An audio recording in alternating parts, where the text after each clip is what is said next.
First, we have to congratulate Bob Daniels, the staff in Ferris State. They played a heck of a hockey game tonight, and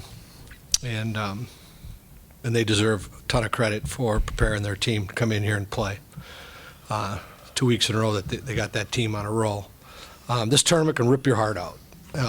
Absolutely can rip your heart out, and the coaches can. Obviously we didn't have our A game today. We battled back. We showed what we can do, but pretty simple. With 4 turnovers led to the first 4 goals, and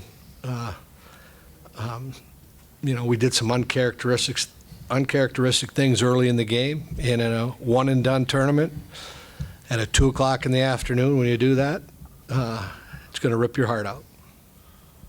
We just knew they were going to be flipping pucks off the glass, and that's what they did. They got some balances, and they ended up playing our end for a lot of that first period, and then just pucks at the net the entire game, just keeping us kind of on our heels with that.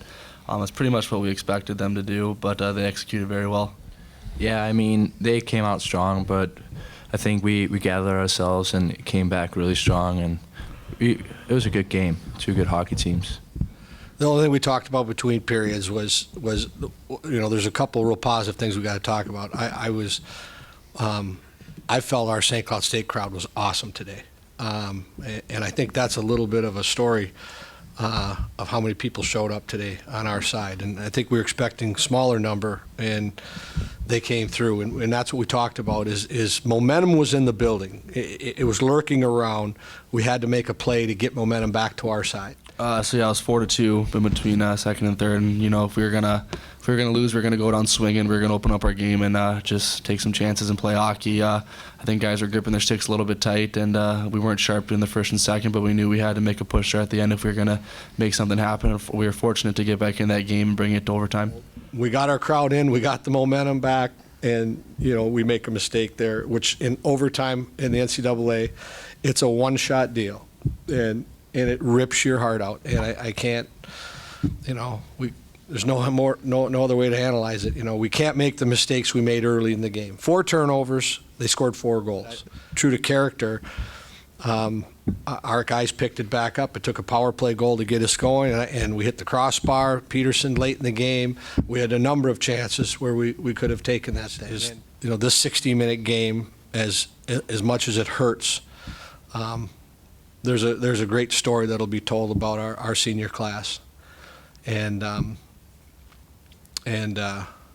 they leave a great legacy for us. They're not just hockey players. I talked about it yesterday. Every one of them are on the all-academic team. Every one of them were darn near. I think Ethan ends with 99 today, and even Coach follows that. Wants his players to have that. That accolade for the rest of their life. Jimmy Murray was knocking on the door with another one tonight. But that story has to be told. It'll be told back in our city. It'll be told to our fans. And it'll be told with our people. What 4 straight regions, Frozen 4, 3 championships. There's some banners that are going to be hanging in our rafters, what that senior class did. So there's a whole lot of pride in that locker room. We can't talk about right now because it's a devastated locker room.